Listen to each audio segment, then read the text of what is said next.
बहुत सारी थी, लेकिन अचानक एक बहुत बड़ी ब्रेकिंग न्यूज आ गई और मैं वो पढ़ के हैरान और परेशान हो गया हूं कि ये जारी की है। आपके 14 के बजाय पूरे 28 तबक रोशन हो जाएंगे जब मैं आपको ये स्टोरी पढ़ के बताऊंगा ये कितना बड़ा। इंडिया और इजराइल का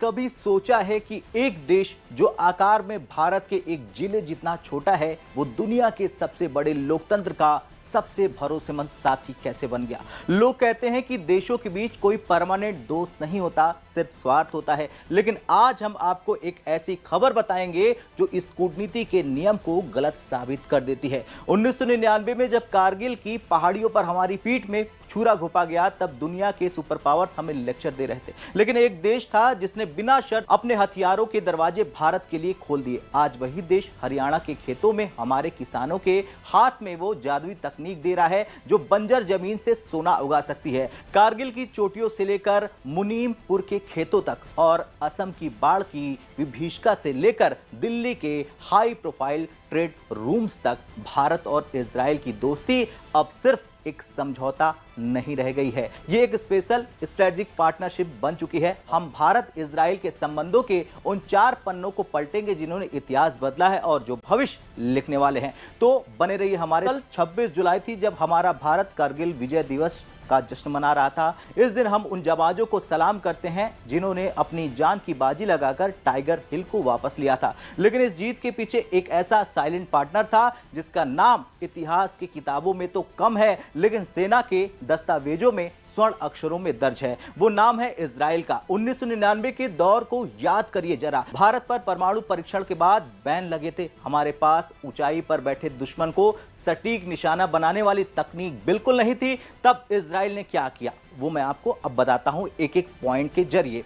तो सबसे पहले इजराइल ने क्या किया, उसने ये किया, लेजर गाइडेड बम भारत को दिए। जब हमारे मिराज विमानों को आंखें चाहिए थी तब इजराइल ने लाइटिंग पॉड्स मुहैया कराएं। 24 जून 1999 को टाइगर हिल पर जो हुआ वो पहला लेजर धमाका इसी दोस्ती का नतीजा था। अमेरिका और यूरोप यानी कि पश्चिम का भारी दबाव था भारत पर कि भारत को हथियार न दिए जाए, लेकिन इजराइल ने अपनी शिपमेंट की दिशा नहीं बदली।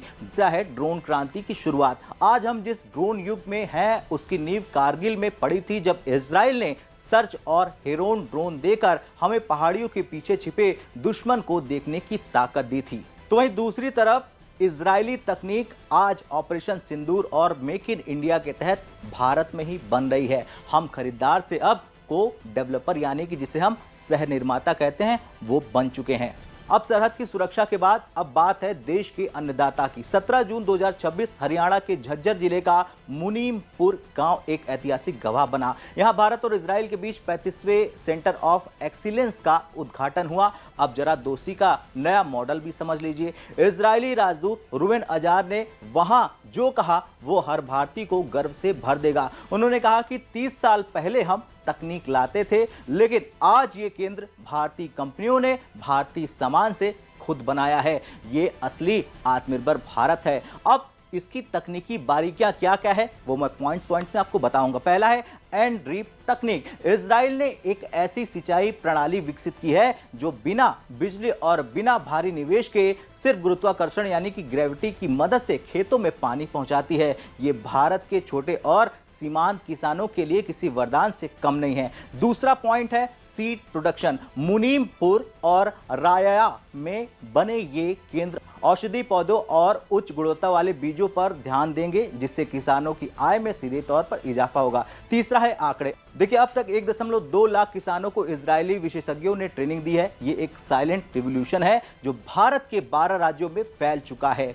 दोस्ती का मतलब सिर्फ हथियारों या बीजों का लेन देन नहीं होता है दोस्तों।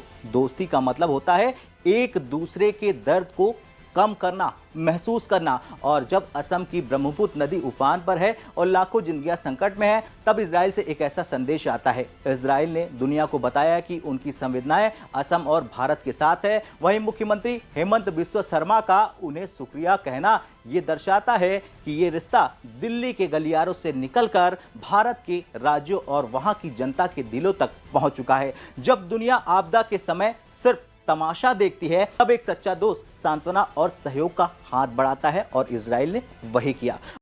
Defence minister Rajnath Singh sir ने पाकिस्तान की ऐसी धुलाई कर दी, ऐसा स्पीच दे दिया कि मोहसिन नकवी जो है वो एकदम आग बगोला बन गए और मोहसिन नकवी से रहा नहीं गया और इसने अपना मुंह खोल दिया। सबसे पहले बात करते हैं कि राजनाथ सिंह ने पाकिस्तान, इसलिए हमने ऑपरेशन सिंदूर के समय ही यह साफ कर दिया है कि भारत अब आतंकियों और उनका पोषण करने वाली सरकारों को अलग अलग करके नहीं देखेगा। साथियों, कारगिल युद्ध को बीते हुए लगभग 27 साल गुजर गए और इन वर्षों में आज भारत और पाकिस्तान के रास्ते साफ साफ अलग दिख रहे हैं। ये बड़ी इंपॉर्टेंट चीजें हैं। एक तो इंडिया के डिफेंस मिनिस्टर राजनाथ सिंह ने कहा है कि पाकिस्तान के साथ कोई बात नहीं होगी और सिर्फ अब हम आज़ाद कश्मीर पे बात करेंगे।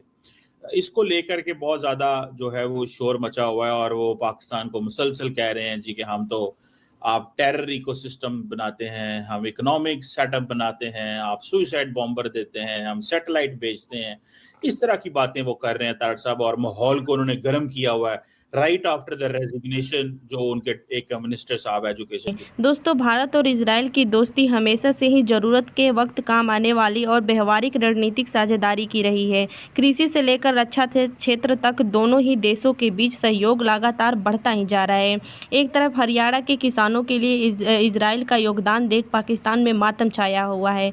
दरअसल दोस्तों, इंडो इजराइल एग्रीकल्चर प्रोजेक्ट के तहत हरियाणा में कई आधुनिक सेंटर ऑफ एक्सीलेशन बनाए जा रहे हैं और इजराइल के प्रसिद्ध टपक सिंचाई, पॉली हाउस तकनीकी और पानी के कुशल उपयोग की तकनीकियों को हरियाणा के किसानों तक पहुंचाया जा रहा है, जिससे कम पानी में ही पैदावार ज़्यादा हो पाएंगे। दूसरी तरफ हरियाणा के कई गांवों को विलेज ऑफ एक्सीलेशन के रूप में विकसित किया जा रहा है ताकि किसान सीधे इजरायली जो है कृषि तकनीकों से जुड़ सके। वहीं 1999 में कारगिल युद्ध में भी इजराइल की भूमिका को याद कर पूरे दुनिया में जो है कि एक इजराइल के लिए और भारत का जो दोस्ती है उसे देखकर लोग और भी दंग हो चुके हैं। दरअसल दोस्तों, कारगिल युद्ध के दौरान जब कई अंतर्राष्ट्रीय मुद्दे केवल बयानबाजियां कर रहे थे, तब भारत पर पाबंदियां जो है कि दबाव डाल रहे थे, तब इजराइल ने भारत के लिए हथियारों का भंडार खोल दिया, जिसे देखकर पूरी दुनिया हैरान हो गई। और वहीं पाकिस्तानी मीडिया इसमें तड़फड़ा रही है कि आखिर इन दोनों देशों की दोस्ती को जो है कि एक मिसाल देने वाली दोस्ती ये दोनों देश निभा रहे हैं। तो दोस्तों, आप क्या कहना चाहेंगे कमेंट बॉक्स में ज़रूर बताएं और वीडियो को लाइक और चैनल को सब्सक्राइब जरूर करें। अगर आपने सब्सक्राइब किया है तो डेली हमारा वीडियो ज़रूर देखें। धन्यवाद।